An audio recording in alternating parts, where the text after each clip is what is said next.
Assalamualaikum guys-guysku semuanya. Jumpa lagi di mata kuliah psikologi komunitas.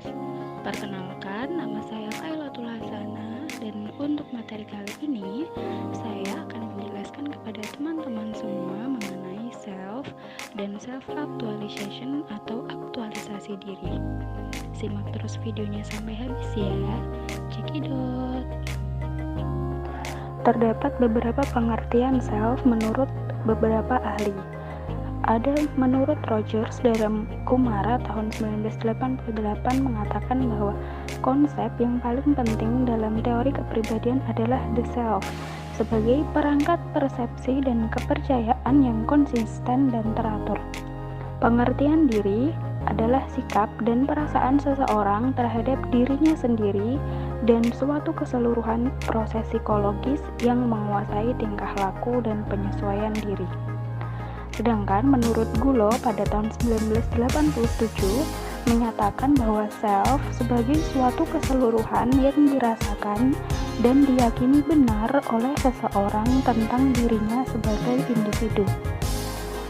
Surya Brata tahun 1988 juga menyebutkan bahwa ada macam-macam sifat dari self, yaitu pertama ada self perkembangan dari interaksi individu dengan lingkungan, yang kedua ada individu bertingkah laku dengan cara yang sesuai dengan self, dan yang ketiga self memiliki kemungkinan berubah sebagai hasil dari belajar. Dari beberapa pengertian sebelumnya, maka pengertian self adalah segala anggapan, perasaan, sikap, dan keseluruhan psikologi yang dirasakan seseorang tentang dirinya sebagai individu yang bertingkah laku sesuai dengan self-nya. Pembahasan selanjutnya ada self-actualization atau aktualisasi diri. Aktualisasi diri merupakan puncak kedewasaan dan kematangan diri seseorang. Hal ini ditandai dengan bagaimana seseorang bisa menyadari dan memanfaatkan berbagai potensi yang ada dalam dirinya untuk mencapai suatu tujuan dalam hidup. Abraham Maslow menyebutkan aktualisasi diri atau self-actualization sebagai kebutuhan dan pencapaian tertinggi seorang manusia. Aktualisasi diri adalah proses menjadi diri sendiri dan mengembangkan sifat-sifat dan potensi psikologis yang unik, yang kemudian berkembang menjadi teori hierarki kebutuhan Abraham Maslow. Teori ini menggambarkan kebutuhan manusia dalam bentuk piramida, dengan aktualisasi diri pada tingkat kelima sebagai yang tertinggi. Dimulai dari yang paling dasar, yaitu kebutuhan manusia. Yang perlu dipenuhi adalah kebutuhan sandang, pangan, dan papan. Lalu ada kebutuhan akan rasa aman, kebutuhan untuk disayangi, dan kebutuhan akan harga diri yang dimana puncaknya ditempati oleh aktualisasi diri. Menurut teori ini, sebelum bisa mencapai aktualisasi diri, seseorang perlu memenuhi keempat kebutuhan tersebut terlebih dahulu. Selanjutnya ada aspek-aspek self-actualization. Di sini ada 5 hal dalam aspek self-actualization. Yang pertama ada kreativitas. Kreativitas merupakan sikap yang diharapkan ada pada orang yang beraktualisasi diri. Orang kreatif biasanya energik dan penuh ide, pemikir yang berbeda, terbuka terhadap pengalaman baru, gigih, dan pekerja keras. Yang kedua ada moralitas, merupakan kemampuan manusia melihat hidup lebih jernih, melihat hidup apa adanya, bukan menurutkan keinginan. Kemampuan terlihat secara lebih efisien, menilai secara lebih tepat atau manusiawi secara penuh. Menurut Schroeder, pada tahun 1997, manusia dan tujuan regulasi moral adalah untuk melindungi zona pilihan individu yang bebas dan untuk mempromosikan pelaksanaan kehendak individu dalam mengejar preferensi pribadi. Yang ketiga ada penerimaan diri. Individu bisa menerima sifat manusia dengan semua kekurangan serta semua perbedaan dari citra ideal tanpa merasa khawatir dalam kehidupan nyata. Orang yang mengaktualisasikan diri cenderung baik, hangat, dan menikmati diri sendiri tanpa penyesalan, rasa malu, atau permintaan maaf. Yang keempat ada spontanitas.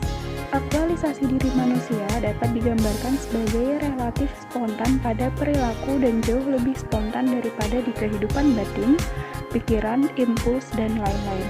Perilaku ini ditandai dengan kesederhanaan, kealamian, dengan kurangnya kesemua ini tidak selalu berarti perilaku konsisten yang tidak konvensional. Yang kelima ada pemecahan masalah, yaitu individu akan lebih menghargai keberadaan orang lain dalam lingkungannya. Dedikasi terhadap tugas-tugas atau pekerjaan merupakan bagian dari misi hidup.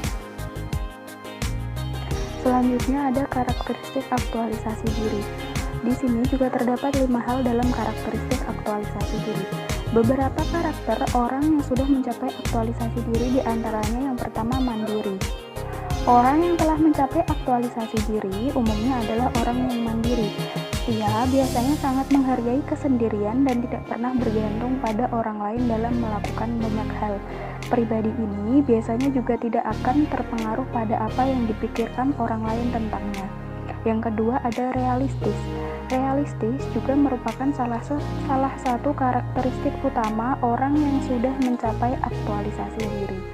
Berkat sifat realistisnya, orang yang sudah mencapai aktualisasi diri biasanya tidak mudah takut pada hal-hal yang tidak jelas dan tidak ia ketahui. Sebaliknya, ia justru selalu fokus pada apa yang ada dan sedang terjadi di dalam hidupnya.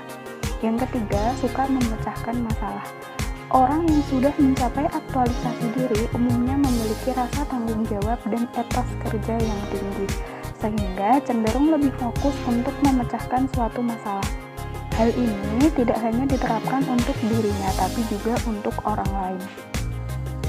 Yang keempat, itu punya selera humor yang tinggi.